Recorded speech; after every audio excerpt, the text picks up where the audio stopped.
प्राचीन समय की बात है।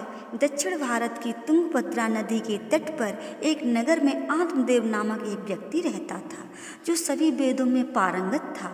उसकी पत्नी का नाम धुंधली था। धुंधली बहुत ही सुंदर लेकिन स्वभाव से क्रूर और झगड़ालू थी। घर में सभी प्रकार का सुख था, लेकिन वह व्यक्ति अपनी पत्नी से तो दुखी था ही साथ उससे कोई संतान न थी।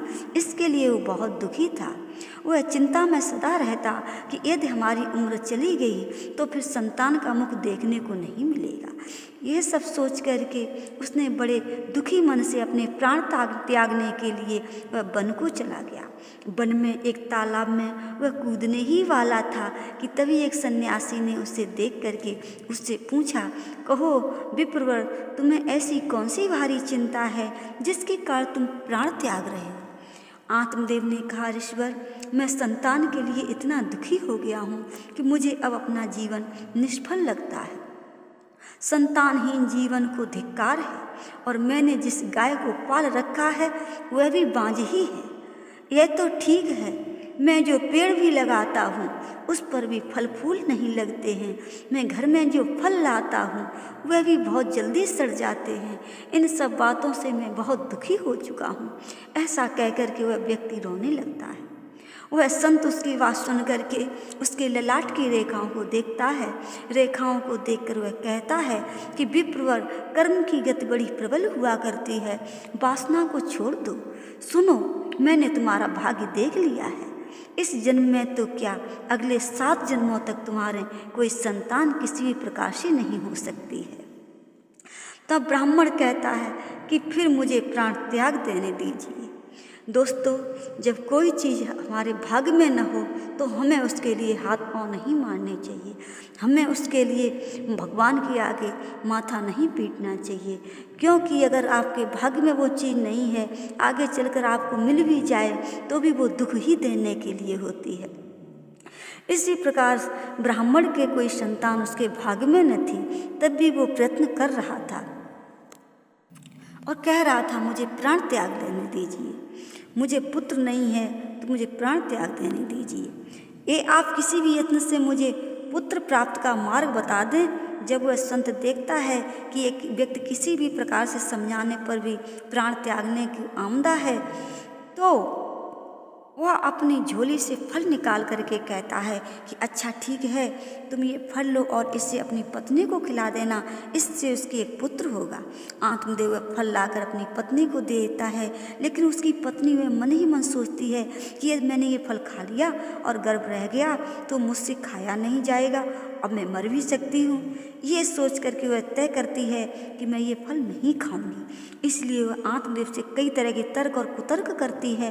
आत्मदेव के कहने पर भी वह फल तो रख लेती है, लेकिन खाती नहीं है। एक दिन उसकी बहन उसके घर आती है, जिससे वह सारा किस्सा सुना देती है।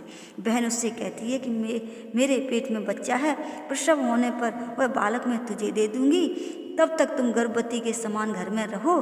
मैं कह दूंगी मेरा बच्चा मर गया और तू ये फल गाय को खिला दे। आत्मदेव की पत्नी अपनी बहन की बात मान करके ऐसा ही करती है। उस फल को वह गाय को खिला देती है। समय व्यतीत होने पर उसकी बहन ने बच्चा लाकर धुंधली को दे दिया। पुत्र हुआ, ये सुनकर आत्मदेव को बड़ा आनंद हुआ। धुंधली ने अपने बच्चे का नाम धुंधकारी रखा। इसके 3 माह व्यतीत होने के बाद एक दिन आत्मदेव सुबह गाय को चारा डालने गया तो उसने देखा कि गाय के पास भी एक बच्चा है, जो कि मनुष्याकार है, लेकिन बस उसकी कान ही गाय के समान थी। उसे देख करके वह आश्चर्य में पड़ जाता है। हालांकि उसे बड़ा आनंद भी होता है। वह उस बच्चे को उठा करके घर में ले आता है। उसका नाम वह गोकर्ण रखता है। अब उसके 2 बाल हो जाते हैं, एक धुंधकारी और दूसरा गोकर्ण। गोकर्ण बड़ा होकर के विद्वान, पंडित और ज्ञानी निकलता है, जबकि धुंधकारी दुष्ट, नशेड़ी और क्रोधी, चोर, व्यभिचारी, अस्त्र शस्त्र धारण करने वाला, माता पिता को सताने वाला निकलता है। वह माता पिता की सारी संपत्ति नष्ट कर देता है। एक दिन वह पिता को मार मार करके घर से बाहर निकाल देता है। पिता रोने लगता है और कहता है कि मेरी पत्नी का बांझ रहना ही अच्छा था। तभी वहाँ गोकर्ण आ जाता है। वह पिताजी को वैराग्य का उपदेश देता है। और कहता है कि आप सभी छोड़ करके प्रभु की शरण में वन को चले जाइए और भगवान का भजन करें। भगवत भजन ही सबसे बड़ा धर्म है। गौ से उत्पन्न पुत्र गौकर्ण की बात मान करके आत्मदेव वन को चले जाते हैं। बाद में उनकी पत्नी धुंधली को धुंधकारी सताने लगता है तो वह कुएं में कूद करके आत्महत्या कर लेती है। तब धुंधकारी 5 वेश्याओं के साथ रहने लगता है। वेश्याएं उसे अपने तरीके से संचालित करती थीं। धुंधकारी उन वेश्याओं के लिए ही धन जुटाने लगता है। वह उनके लिए डांका डालता है, चोरी करता है। बाद में भी वेश्याएं सोचने लगती हैं कि एक दिन ये पकड़ा गया तो राजा इसके साथ हमें भी दंड देगा। यह सोच करके वह वेश्याएं सोते हुए धुंधकारी को रस्सियों से उसका गला दबाने का प्रयास करती हैं। जब वह गला दबाने से भी नहीं मरता तो वे सभी मिलकर के उसे दहकते अंगारों में डाल देती हैं। वहाँ वह तड़प तड़प करके मर जाता है। बाद में उसे गड्ढा खोद कर गाड़ दिया जाता है। मरने के बाद धुंधकारी भयंकर दुख देने, झेलने और अपने कुकर्मों के कारण एक प्रेत बन जाता है। प्रेत बनने के बाद भूख और प्यास से हुआ वह व्याकुल हो जाता है। रह रह करके वह बहुत चिल्लाता भी रहता है क्योंकि उसे अंगारों से जलाया गया था। इसलिए उसकी अनुभूति उसे अभी भी सताती रहती है। उसे लगता है कि अभी भी मेरा शरीर जल रहा है। एक दिन उसका भाई गौकर्ण उसके गांव में कथा करते हुए आते हैं। गौकर्ण सबसे नज़र बचाते हुए अपने पुश्तैनी मकान में सोने चले जाते हैं। अपने ही घर में अपने भाई को सोया हुआ देखकर धुंधकारी खुश हो जाता है और आवाज़ लगाता है। गौकर्ण ये आवाज़ सुनकर पूछता है कि तुम कौन हो? धुंधकारी कहता है, मैं तुम्हारा भाई हूँ। मेरे कुकर्मों की गिनती नहीं की जा सकती है भाई। इसी से मैं प्रेत योनि में पड़ा ये दुर्दशा भोग रहा हूँ। हे भाई, तुम दया करके मुझे इस योनि से छुड़ाओ। गौकर्ण कहता है कि मुझे बड़ा आश्चर्य हो रहा है। मैंने तुम्हारे लिए विधिपूर्वक गयाजी में श्राद्ध किया, फिर भी तुम प्रेत योनि से मुक्त कैसे नहीं हुए? मैं कुछ और उपाय करता हूँ। कई उपाय करने के बाद भी जब कुछ नहीं होता है तो अंत में वो सूर्यदेव से पूछते हैं कि हे सूर्य देवता, मैं कैसे इस धुंधकारी का उद्धार करूं? तो सूर्यदेव कहते हैं कि केवल श्रीमद् भागवत कथा सुनने से ही मुक्त हो सकती है, इसलिए तुम सप्ताह पारायण करो।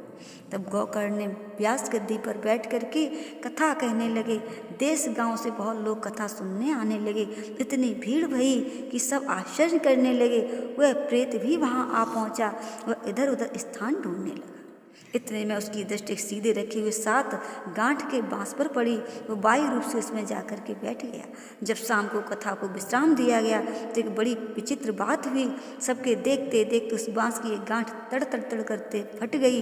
इसी प्रकार 7 दिनों में 7 गांठें फट गईं और 12 स्कंद सुनने से पवित्र होकर के धुंधकारी एक दिव्य रूप धारण करके सामने खड़ा हो गया। उसने भाई को प्रणाम किया। तभी वैकुंठवासी पार्षद के सहित एक विमान उतरा। सबके देखते ही देखते धुंधकारी विमान पर चढ़ गया। उन पार्षदों को देख करके उनसे गौकर्ण ने कहा, भगवान के प्रिय पार्षदों, यहाँ हमारे अनेक शुद्ध हृदय श्रोतागण हैं। इन सबके लिए एक साथ बहुत से विमान क्यों नहीं लाए हो?